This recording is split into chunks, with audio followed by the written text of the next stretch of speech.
El corazón tiene razones que la razón desconoce. La fe y la razón no se excluyen. El nuevo continente. Razones para la fe. Con el pastor, teólogo, apologista y escritor Arturo Rojas y su esposa Daisy Guzmán, consejera y comunicadora social. Razones para la fe.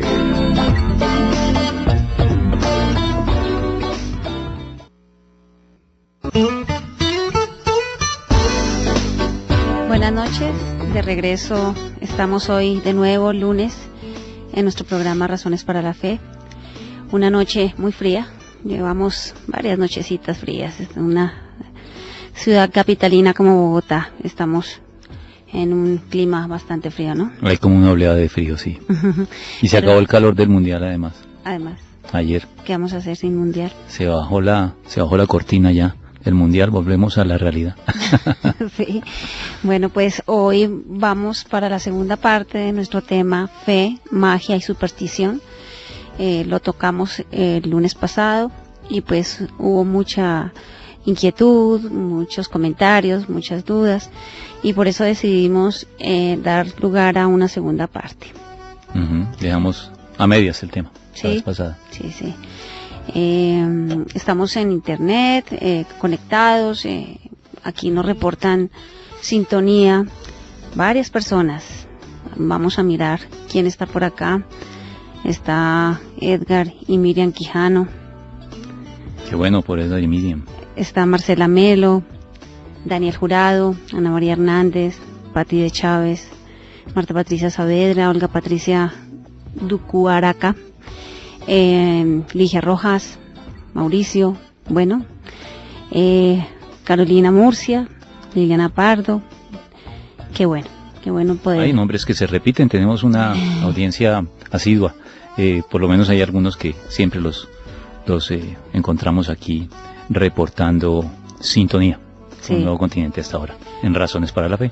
Para los que quieran contactarnos a través de los números telefónicos, recuerden que es el 338-3589 y 338-3598. Bueno, iniciemos pues, vamos al grano. En el programa anterior enumeramos algunos ejemplos de cómo los cristianos llevan vidas o viven básicamente su fe de manera mágica. ¿Podemos recapitular sobre este aspecto? Sí, claro, yo creo que debemos recapitular porque una de las últimas preguntas que tú me hiciste la vez pasada era sobre ya ejemplos concretos de cómo los cristianos podemos llegar a vivir nuestra fe de manera mágica, y yo alcancé a dar dos que voy a rescatar ahorita de nuevo para no dejar ahí como truncado el asunto. La primera que identificamos es la que yo llamé la magia ritualista, ¿no? Que son las personas que creen que por cumplir de manera estricta con los rituales y las ceremonias propias del cristianismo, que por supuesto tienen su lugar y no se pueden menospreciar, pero creen que con esto es suficiente y que con estar al día en todas estas cosas ya el favor de Dios está garantizado sobre ellos en los términos en que lo deseen. entonces es hacer del rito una fórmula mágica. Es más o menos eso. Entonces por eso la llamé la magia ritualista. Alcanzamos a mencionar también la que yo he llamado, me perdonan si de pronto puede haber otras designaciones más apropiadas, pero yo la he llamado la magia pragmática, porque es es la actitud mágica que cree que todo lo que funciona es correcto. Entonces, sencillamente veíamos cómo la vez pasada en Deuteronomio hay en el capítulo 18 una instrucción pragmática que nos da el Señor, nos dice cómo identificar a un verdadero profeta que viene de Dios, y el Señor dice algo que se cae de su peso. Si lo que el profeta dice se cumple, eso significa que viene de Dios. Pero entonces las personas se quedan a veces en ese elemento pragmático de la fe. Oye, todo lo que funciona entonces es legítimo y correcto y lo podemos practicar, y resulta que no, porque 5 capítulos antes en Deuteronomio 13 veíamos que también el Señor advertía que a veces había profetas falsos que daban señales que podían cumplirse, pero si lo que ellos decían no era conforme a la instrucción de Dios, el Señor nos estaba probando para ver si nos dejamos llevar de lo primero que funcione o si nos preguntamos antes que nada si algo es correcto antes de verificar que funcione. Concluíamos la vez pasada que las personas que son víctimas de esta magia son las que simplemente se hacen la pregunta pragmática, si esto funciona es correcto. El cristiano maduro tiene que preguntarse antes, ¿es esto correcto? Y solamente si la respuesta es afirmativa, entonces ya entra a considerar el aspecto pragmático. Por supuesto, lo que es correcto y uno, si lo hace de la manera establecida por Dios, por lo general funciona de la manera en que el Señor lo establece, así que eso no tiene ningún problema. Sí. Esas creo que fueron las dos que tratamos la vez pasada. Vamos a entrar a una tercera que llamé la magia supersticiosa. Justamente este es uno de los temas que da título al tópico de hoy. Okay. Magia, superstición y fe. Sí, pero antes de que entres en el tema, hay unos comentarios que nos quedaron en el chat la vez pasada. Está el de la señora Eligia Ruiz, dice en Apocalipsis 9:21, la palabra hechicería viene del griego farmakeia, por lo cual se me ocurre que entra dentro de la lista de la magia que se está tratando. Se me ocurre que en el texto de Apocalipsis se podría leer drogadicción, por aquello de farmakeia. Bueno, yo había leído alguna vez que la palabra hechicería tenía su raíz en ese término griego, ¿no? No recordaba exactamente dónde estaba en la Biblia, pero bueno, nuestro oyente no lo recuerda. Yo creo que no puede llevarse tan lejos, ¿no? Que la drogadicción sea una forma de magia. Obviamente hechicería es magia. Siempre que encontramos la palabra hechicería en la Biblia, eso significa magia. Pero no podemos clasificar la drogadicción como hechicería. Yo, hasta donde recuerdo, esa raíz de la palabra hechicería hace referencia más bien a las pócimas y a todas las sustancias que suelen también utilizarse con intenciones mágicas, ¿no? Sí. Es como no, porque si siguiéramos hilando muy delgado por este camino tendríamos que descalificar hasta la medicina, que recurre a recetas de sustancias que traen salud a la vida de las personas y que están demostrado que tienen un fundamento científico y que se han sometido a experimentación. Entonces, si hilamos muy delgado, terminaríamos de pronto condenando también la industria farmacéutica y todo ese tipo de cosas que traen mucho bien. Yo lo que creo es que en la antigüedad, y no es que lo crea actualmente, creo que cuando lo leí se refería a eso, que la magia tiene que ver también con mezcla de sustancias, pero mezcla de sustancias para traer beneficios que no tienen ningún fundamento científico, sino que apelan a fuerzas espirituales que se desencadenan mediante ese tipo de mezclas y de productos y de sustancias que se mezclan en pócimas y en cosas de ese estilo. Creo que el vínculo entre la hechicería y la raíz que habla de la farmacopeia es ese, y no podemos hilar más lejos ni sacar conclusiones más allá de esto. Sí, bueno, está Edgar Quijano, dice: Daisy, buenas noches, soy Edgar. Estas prácticas confunden y quieren hacernos pensar que podemos poner nuestra fe en la magia y esperar o creer que son milagros realizados por Dios. Pues yo creo que no podemos asociar tampoco a la magia con los milagros. Dios hace milagros, ¿no? Y el hecho de creer en que Dios hace milagros no significa que tengamos una actitud mágica. Dios es un Dios todopoderoso y Él hizo milagros en la antigüedad, hace milagros hoy, pero los milagros que Dios hace son milagros que Él lleva a cabo de manera soberana. Es decir, no podemos, como lo decía la vez pasada, la actitud mágica consiste en creer que yo tengo recursos para doblarle el brazo a Dios y llevarlo a que haga lo que yo quiero que haga. Sí. Esa es la esencia de la actitud mágica. Entonces yo pienso que no podemos, por cuenta de la condenación de la magia, no podemos condenar los milagros. Lo único que podemos decir es que los milagros Dios los lleva a cabo de manera soberana y nosotros no podemos forzarlo de ningún modo a hacer milagros. Eso es potestativo de Él. Él decide al respecto.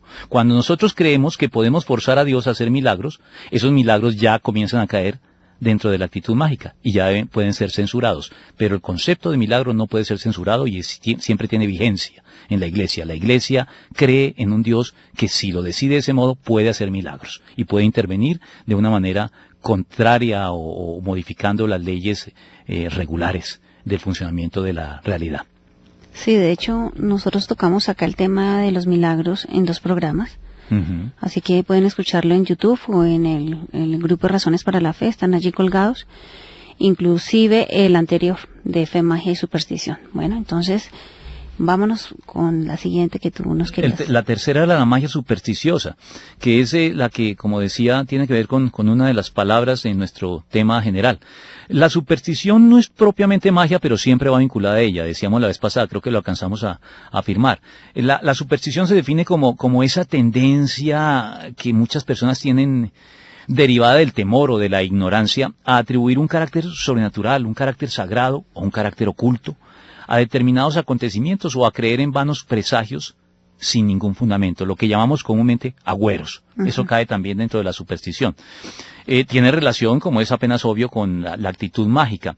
La superstición, digamos, lo que siempre refuerza las actitudes mágicas, las fortalece.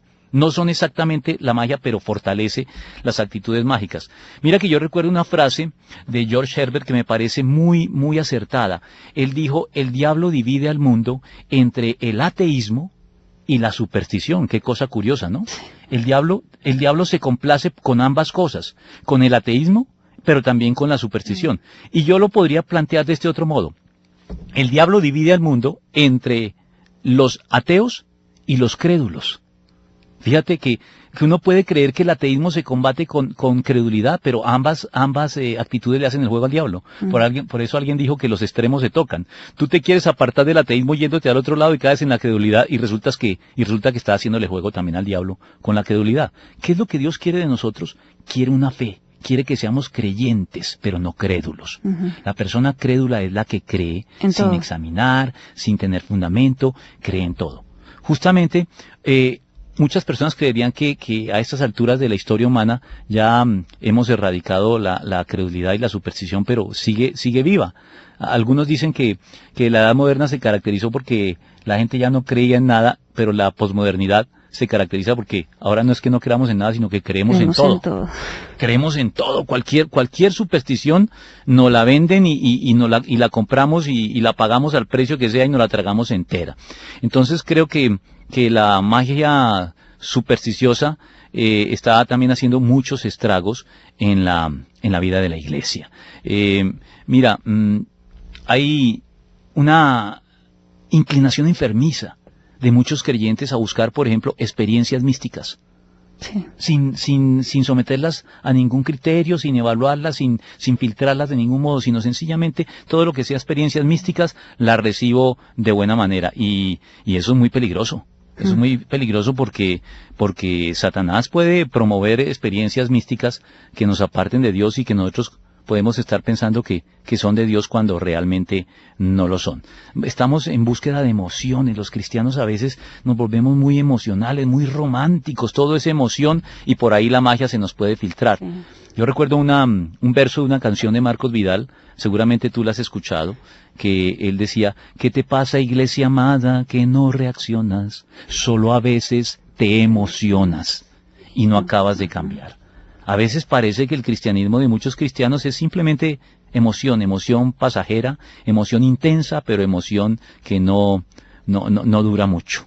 La fe es mucho más que eso. Así que esta fe supersticiosa es la tercera que quería identificar y no sé si haya preguntas o si tú quieras avanzar en lo que quieras preguntarme. No, estaba pensando en las cruzadas de milagros que tú comentabas, la superstición de que el apóstol, el pastor de turno te profetice. Que te garantice te ore. Milagros. Sí. Hay personas que lo cogen a uno y dicen, mira, necesito que ores porque es que Dios te escucha más a ti, pastor, que a mí. Todo eso es superstición. Sí, yo sí lo creo. Solo hasta que no oran y nos imponen manos, no sentimos el poder de Dios en nuestras vidas. Sí, así sucede, lamentablemente. Entonces, bueno, es mágica una fe que actúa basada únicamente en el temor a Dios. Yo quisiera que, antes de que contestaras eso, siempre cuando hablamos de dirigirnos a Dios, es con temor y temblor. Pero hay un temor de miedo y un temor reverente. Yo quisiera que hicieras esa diferencia para luego pasar a la respuesta. Bueno, evidentemente la Biblia afirma que el comienzo de la sabiduría es el temor de Dios. Así que hay un temor que es legítimo, que es correcto y que hay que cultivar en la vida cristiana, que tiene vigencia. Pero ese se diferencia, ya que tú me preguntas, se diferencia de los temores naturales. Hay un temor que es natural y no podemos condenar, y es el temor propio de nuestro instinto de supervivencia. Si tú te acercas a un precipicio y tienes temor, es apenas lógico. Dios nos creó de tal manera que tenemos un instinto de supervivencia que nos lleva a temer ciertas cosas que son, que involucran amenazas inmediatas contra nuestra integridad, contra nuestra vida. Así que de ese no hay que arrepentirse, ni mucho menos. Es muy útil y el que no lo experimenta, ese es el que está en peligro serio. Hay otros temores que son temores serviles, que son lo que llamamos fobias, que esos son los que caen dentro de las actitudes mágicas, porque las fobias son temores irracionales, que no tienen un fundamento real. Yo, por ejemplo... El miedo a las multitudes, por ejemplo. Sí. Yo, por ejemplo, tengo una fobia, tengo que reconocerlo. No sé dónde está originada, pero es inofensiva. Sí, no me gustan las cucarachas. Sí. Yo me aguanto sin ningún problema los ratones, una serpiente, pero las cucarachas les corro. Y así veo que hay personas que tienen fobia a los ratones, otros que tienen fobia a las serpientes, y esa eres tú. Mi hijo tiene fobia a las serpientes. Estas son inofensivas y no tampoco hay que ponerse tan legalista y decir, oye, ¿tú por qué experimentas esa fobia sin ningún fundamento? No, de pronto hay ciertos animales que le generan a uno ese tipo de repulsión. Sí. Pero aquí estamos hablando del temor de Dios, que es, como tú le dijiste, una confianza reverente. Es el principio de la sabiduría, pero la fe no puede quedarse en el temor. Tiene que ir más lejos. Y si se queda en el temor, es cuando encontramos una fe vivida de manera mágica. Continuamos con nuestro programa Fe, Magia y Superstición. Estábamos hablando de, ¿es mágica una fe que actúa basada únicamente en el temor a Dios? Sí, yo le estaba respondiendo que sí. Podríamos decir que, y justamente esta fe supersticiosa o esta magia supersticiosa es una fe que muchas veces se basa en el temor. Y la fe madura no debe basarse solo en el temor al castigo, sino también en el amor a Dios y a la justicia, en la gratitud, en el compromiso voluntarios que debería corresponder en el creyente a la misericordia que Dios nos manifiesta en Cristo.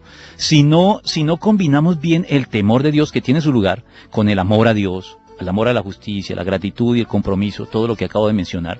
Si no lo combinamos, entonces la fe se convierte, ahí sí, como lo decía Sigmund Freud, cuando descalificaba la religión diciendo que la religión era una neurosis. A veces la fe de muchos creyentes es una fe neurótica, una patología, es enfermiza. Así la identificaba Freud. Y este peligro es mucho más marcado entre nosotros, los pueblos latinoamericanos. ¿Por qué? Porque nosotros fuimos evangelizados a sangre y fuego. Nosotros fuimos evangelizados a sangre y fuego por parte del Imperio Español. Así que, debido al hecho de que fuimos evangelizados de esa manera, eso ha condicionado en alguna medida nuestro inconsciente colectivo, y para los latinoamericanos es muy fácil que terminemos viviendo la fe de manera mágica por simple temor. Te voy a dar un ejemplo concreto, para que no lo dejemos así como en el aire. A la inversa de la magia ritualista, que nos hace creer que cuando cumplimos estricta y de manera escrupulosa nuestras obligaciones rituales y religiosas, Dios estaría obligado para con nosotros, al margen de cómo nos comportemos fuera de la iglesia. En este caso es todo lo contrario. Entonces, ¿qué es lo que sucede?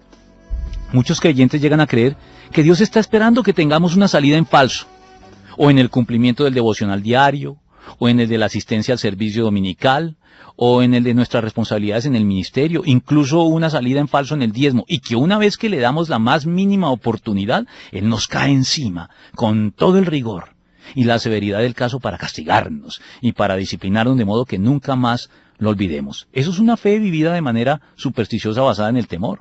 Las personas con esta fe supersticiosa y agorera piensan entonces que si algo malo les sucede en el día, es porque no oraron y leyeron la Biblia en la mañana, o porque no asistieron al culto el domingo, o porque tuvieron una discusión sin resolver con fulanito o con sutanito, cuando lo cierto es que todo eso nos puede suceder así estemos cumpliendo con todo lo anterior. Sí. Con esto no trato de desestimar o desestimular la práctica de estas disciplinas, sino no decir que cuando algo te sucede es porque Dios te la está cobrando, porque le diste la oportunidad y la papaya y fallaste en algo y entonces Él te la cobra. Eso es una fe basada en el temor y una fe supersticiosa. No olvidemos Eso es muy que común, ¿no? es muy común. No olvidemos que Dios es lento para la ira, Y grande. pero grande en misericordia y amor. Él interviene realmente muy poco de manera directa para castigarnos. Más bien deja que vivamos las consecuencias de nuestros actos, que eso a veces es suficiente para hacernos ver que nos equivocamos. Sí, sí, muy común. Aquí me reporta sintonía Rocío Guzmán. Dice, qué linda, dice, qué cosas, estaré atenta, los amo a los 4, gracias por dejarse usar por Dios. Estoy conectada, escuchando, dice. Caro Murcia está también conectada, qué bueno. Liliana Astrid Melesmes. Bueno, nos motivan, qué emoción saber que hay tanta gente que nos está escuchando. Eliana Jara dice, con relación al programa, dice, cuando una persona dice, yo declaro que soy sana, ¿cómo animar a esta persona diciéndole que es bueno ser positivo, pero hacer del estado de la enfermedad un momento para acercarse más a Dios? Mira, Eliana, yo no te voy a responder esta pregunta hoy, más bien la vamos a dejar ahí entre el tintero y la vamos a responder el próximo lunes, porque ya habíamos acordado con mi esposa que el próximo tema que vamos a abordar es el de la relación entre la enfermedad y la fe, porque es un área muy puntual que hay que tratar de manera específica, que hay que tratar de manera aparte, porque también aquí hay actitudes mágicas, pero no podemos abarcarla en este programa, necesitamos tratar de manera específica la enfermedad. Así que déjala ahí, la vamos a retomar el próximo programa y la vamos a responder en el contexto en el que estaremos hablando de la enfermedad. Tienes que estar pendiente. Bueno, pero ¿qué podemos decir de los cristianos que no creen acerca de los médicos, en la sanidad que podemos tener a través de los médicos, sino que la única y auténtica sanidad solo puede provenir de parte de Dios, sin mediadores humanos? Terrible, ese es un caso de magia supersticiosa en la iglesia extremo, un caso que es decididamente patético, pero que con cierta regularidad ocupa a los titulares de prensa además, sí. porque son padres de familia a veces evangélicos muy bien intencionados, pero muy poco ilustrados, movidos por una actitud mágica, que tienen, por ejemplo, un hijo enfermo, y que a pesar de pronto tener cómo llevarlo al médico, lo dejan morir en casa de una enfermedad para la cual existe un tratamiento clínico exitoso, supuestamente porque Dios les dio la promesa de que lo sanaría de manera milagrosa. Y déjame decirte que esto no es de ninguna manera fe, así pueda parecerlo. Esto es magia supersticiosa que incurre además en un pecado que la Biblia condena, que se llama poner a prueba a Dios. Recordemos que el Señor Jesucristo dijo, no solamente el Señor Jesucristo estaba citando del Antiguo Testamento cuando dijo, no pongas a prueba al Señor tu Dios. Me parece que esta actitud mágica puede conducirnos al pecado de poner a prueba a Dios. Sí, pues hay que pensar también que la enfermedad a veces llega como prueba.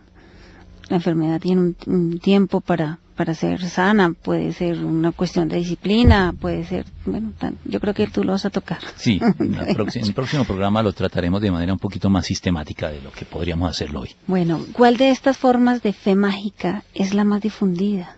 Me parece que esta, precisamente, de la que estamos hablando.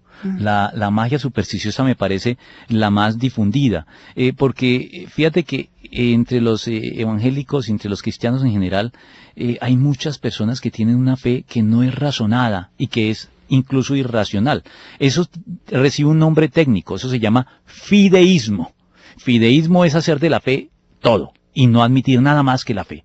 O lo que comúnmente algunos llaman la fe del carbonero. La fe del carbonero entendida como la fe ciega que no quiere ver más allá de lo que cree o de lo que desea creer. Creo que yo he contado aquí la anécdota ya del carbonero, ¿no? ¿De dónde sale? Pero cuéntala. Bueno, es un carbonero de Ávila a quien alguna vez le preguntaron, y ahí surge la expresión fe de carbonero, le preguntaron que en qué creía, y él dijo, yo creo en lo que cree la Santa Madre Iglesia. Y enseguida le preguntaron, ¿y en qué cree la Santa Madre Iglesia? Y él dijo, pues en lo que yo creo. Y cuando le volvieron a preguntar, ¿y usted en qué cree? Volvió a repetir en lo que cree la Santa Madre Iglesia, y ese era su razonamiento en círculo. Él no tenía no podía dar ninguna razón para su fe más allá de esta respuesta. Y la fe La fe no razonada e incluso irracional es una fe supersticiosa, una fe que no está en capacidad de hacer algo que Dios nos pide que debemos hacer en la medida de nuestras posibilidades, que es estar en capacidad de responder a todo el que nos pida razón de la esperanza que hay en nosotros, como lo dice Primera de Pedro, capítulo 3, versículo 15. De eso ya hemos hablado aquí. Hemos dicho que los cristianos tienen que tener un sano escepticismo. Deben ser escépticos, pero no escépticos en el sentido filosófico, que es no creer en nada ni en nadie. No, ser escépticos en el sentido etimológico de la palabra. Decíamos que la palabra escéptico deriva del verbo examinar. Los cristianos son personas que examinan. Amén. Y buscan hasta donde esté a su alcance razones para justificar sus creencias. Sí. ¿Y cuál es la forma de fe mágica más peligrosa en la iglesia? La forma de fe mágica más peligrosa en la iglesia, bueno, esta es peligrosa, la supersticiosa de la que venimos hablando, pero me parece, ahora que me haces la pregunta, que la más peligrosa es una que yo he llamado la magia autoritarista. ¿Por qué autoritarista? Es una variedad de la magia supersticiosa que merece un tratamiento aparte, porque lo que vemos a nuestro alrededor en muchas iglesias es que hay una gran cantidad de creyentes que ven reforzadas sus supersticiones por parte de sus pastores. Es decir, sus supersticiones se ven reforzadas por declaraciones ligeras que pronuncian al descuido los ministros del Evangelio, que con frecuencia al hacer esto están abusando, ya sea de manera consciente o inconscientemente, de su posición de autoridad, sin considerar a veces el alcance y las consecuencias que muchas de sus declaraciones hechas en el púlpito pueden tener en la vida y en la fe de los miembros de la iglesia. Y mucho más cuando los creyentes sacrifican su libertad de examen y hasta el sentido común a la autoridad de sus líderes. Suelen borreguitos, sí, perdónenme la expresión. Una fe ciega, ¿no? Sí, borregos que siguen como con nariguera todo lo que su pastor dice, y esa es muy peligrosa. Es la magia autoritarista es muy peligrosa. En el cristianismo las responsabilidades son compartidas. Y los creyentes tienen responsabilidades que no pueden eludir, diciendo mi pastor me dijo o mi pastor me ordenó o me lo indicó de ese modo. No, todos tenemos responsabilidades personales y el hecho de que eventualmente los pastores impartan enseñanzas equivocadas a todas luces no es una excusa para que los creyentes se dejen extraviar por ellas. Y los ministros también, yo soy ministro, por eso lo digo en primera persona. Los ministros no estamos eximidos de ser muy cuidadosos, ministros del Evangelio, no van a creer que estoy hablando de política. Los ministros del Evangelio no podemos ser suficientemente cuidadosos y rigurosos a la hora de pronunciarnos sobre asuntos de fe, porque la Biblia dice que cada uno de nosotros tendrá que dar cuenta de sí mismo a Dios, y que es necesario que todos los cristianos comparezcamos ante el tribunal de Cristo para dar cuenta de nuestros actos. Así que los pastores estamos incluidos aquí, con un agravante. Dice la Biblia que los pastores seremos juzgados con mayor severidad. Entonces creo que eso demanda que los pastores no nos prestemos a fomentar este tipo de magia supersticiosa que he llamado la magia autoritarista. Se nos impone una mayor responsabilidad cuando escudriñamos, cuando interpretamos, cuando transmitimos y cuando vivimos las Escrituras. No basta ser bien intencionado. Sí. Hay que ser aplicado, hay que ser disciplinado en el estudio de las Escrituras, porque si no terminamos sin proponérnoslo, reforzando la actitud mágica de muchos creyentes, hablando y pontificando sobre asuntos que no conocemos lo suficiente, basados simplemente en la autoridad de la que estamos investidos, como los chamanes, como los médicos brujos de las poblaciones primitivas, que eso era lo que hacían ellos. Sí, podemos dañar vidas. Hay personas en consejería que nos llegan porque pues el pastor le profetizó que tenía que casarse con X persona. Sí, ese es caos. Fíjate que tocas ese tema, magia autoritarista. Hoy en el contexto pentecostal, donde se enfatizan los dones del Espíritu Santo, uno ve mucha magia autoritarista por cuenta del abuso de dos dones del Espíritu Santo, que no vamos a descalificar ni mucho menos, pero sí decimos que hay que tomarlos con cautela. ¿Cuáles son? El abuso de la palabra de ciencia, de la palabra de sabiduría o de la profecía, en que incurren muchos predicadores. Son, creemos, dones legítimos del Espíritu Santo otorgados a la iglesia en cabeza de sus ministros, pero nadie en la iglesia podrá excusarse en un indebido ejercicio de esos dones por parte de pastores autoritarios, para no responsabilizarse de su vida y de sus decisiones. Entonces yo me casé con fulanita porque el pastor me dijo. Sí. Y no evaluaste si era la pareja para ti, no evaluaste todo lo que tendría uno que evaluar en sana responsabilidad para proceder a un paso tan serio como es el del matrimonio. Y no vas a poder llegar al Señor y decirle, es que mi pastor me dijo, porque el Señor te dirá, pero usted también tenía una responsabilidad en el asunto. Lo que nuestro pastor nos ha enseñado, el lema. Sí. Mi pastor no es mi Señor. Ajá. Exactamente. Entonces, El pastor es mi Señor, mi pastor no es mi Señor. Creo que es no, nos confundimos. Bueno, dejémoslo así entonces. El El Señor es mi pastor. El Señor es mi pastor. El Señor es mi pastor. Mi pastor. Mi pastor no es mi Señor. Mi Ahora Señor. sí lo dijimos bien, perdón que... Sí, no me sonaba bien. Podría decirse que la fe que se vive de manera mágica busca de alguna manera sacarle el cuerpo a nuestra propia responsabilidad ante Dios. Lo acabamos de mencionar, sí, lo estás concretando, lo estás precisando y creo que era necesario hacerlo, sí. La magia busca en muchos casos sacarle la responsabilidad a nuestros deberes para con Dios. Entonces queremos sencillamente apoyarnos en otros para no asumir nuestras propias responsabilidades. Es una actitud infantil, ¿no? Y debemos evitarla hasta donde podamos. Nosotros tenemos que asumir nuestras responsabilidades delante de Dios y no podemos excusarnos en lo que nos dicen nuestros pastores o nuestros consejeros espirituales. Mira, esto tiene mucha tela de donde cortar, pero déjame a ver si trato de ilustrarlo de alguna manera. Mira, uno ve en consejería que hay personas que acuden al consejero continuamente y hay pastores o líderes espirituales que creen que ser un buen consejero es que el aconsejado dependa continuamente de uno. El buen consejero es el que le enseña al creyente a asumir de manera correcta sus responsabilidades ante Dios.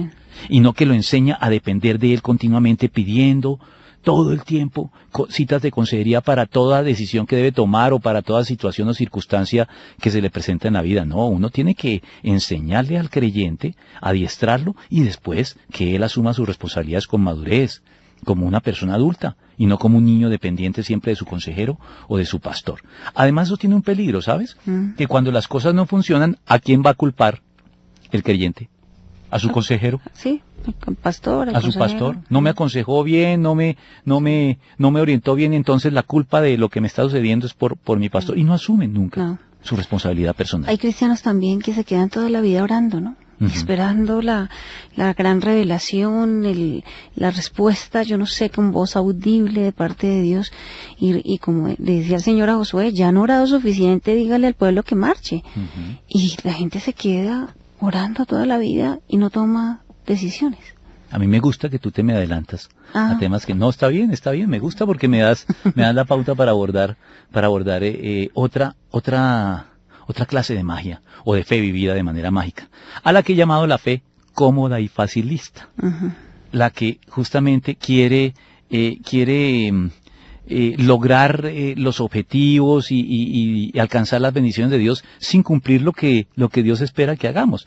Tú acabas de mencionar las personas que oran mucho. Orar es bueno, orar es necesario, y si oramos bastante, pues eso es bueno, pero si no actuamos, de nada sirve todo lo que oremos.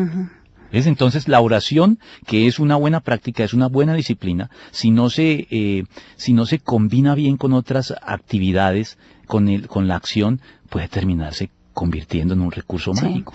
Igualmente el ayuno, ¿no? Uno se encuentra con personas y no, es que me estoy haciendo el ayuno de Daniel, o el de los 40 días, y uno dice, uy, brutos, ¿cómo? Pues ¿cómo hacen? Pues sí, ayunando, pero ¿cuál es la motivación real de esos ayunos? Doblarle el brazo a Dios para pues simplemente obtener lo que están pidiendo. Todo eso es tan relativo. Sí, yo creo que podríamos dar otra definición de magia en este contexto. Podríamos decir que la magia se puede definir como el intento de utilizar lo divino como una solución fácil a problemas que reclaman soluciones humanas, pero que nosotros no queremos proveerla. Mira, la petición es válida. Dios nos dice que oremos y pidamos, pero la petición no puede eximirnos del esfuerzo que Dios quiere que hagamos para obtener lo que estamos pidiendo.